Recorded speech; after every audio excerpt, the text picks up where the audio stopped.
In 2017, Portland State professor Peter Boghossian and his colleague James Lindsay issued a paper entitled "The Conceptual Penis as a Social Construct." The intentionally absurd paper was meant to lampoon a lot of the grievance-based research in academia. The paper's goal was to argue that, quote, "the conceptual penis is better understood not as an anatomical organ, but as a gender-performative, highly fluid social construct," unquote. Sure enough, the hoax was accepted by a progressive academic journal and published as fact. But on campuses across America, it appears the only male anatomical organs that are welcome are the hypothetical ones. A couple of years ago, Brooklyn College spent $107,000 to change a logo that the school's new president thought looked too phallic. The old logo was a silhouette of a famous clock tower on campus that had been erected in the 1930s. In 2016, students at the University of Michigan built a snow sculpture of a penis, only to have the frigid phallus reported to the school's bias response team. An administrator said the sculpture might, quote, "make people feel targeted because of their social identity group membership," unquote. Over the past year, Virginia Tech has been on the hunt for a campus penis artist who has defiled dorm room whiteboards with male anatomical drawings.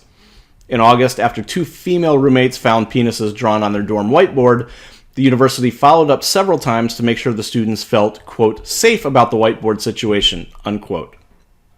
Just months ago, the University of Wisconsin-Madison took down a statue near its football stadium that presumably represented the state of every male student every time the Badgers scored a touchdown. At the University of Delaware, a professor received a reprimand after he accidentally forwarded an email about the conceptual penis hoax paper to a female professor. Of course, while male members get a hard time, the universities are more than happy to promote their female companions. Last year, Yale hosted rapper and bodily fluid enthusiast Cupcake, whose classic works include songs like Juicy Coochie and the cryptically named Vagina. If you're in the market for a song to play for the first dance at your wedding, here's a quick sampling. All I need is my body, my pussy pink just like salami. Don't need no drink to get naughty, cause bitch I'm not Bill Cosby. My pussy mean and it's clean.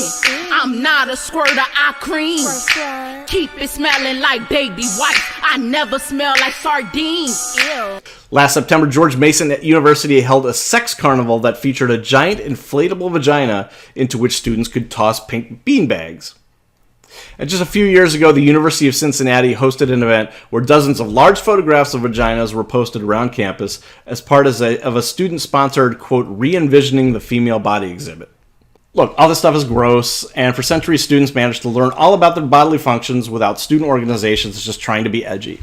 Most of the students on campus are adults, and they're free to hold any fairs or hip-hop concerts they want. But there's deep hypocrisy in what campus culture celebrates versus what it condemns. In the end, students who faint at the sight of a juvenile wiener drawing shouldn't suddenly declare that their school mascot should wear a giant lady business costume.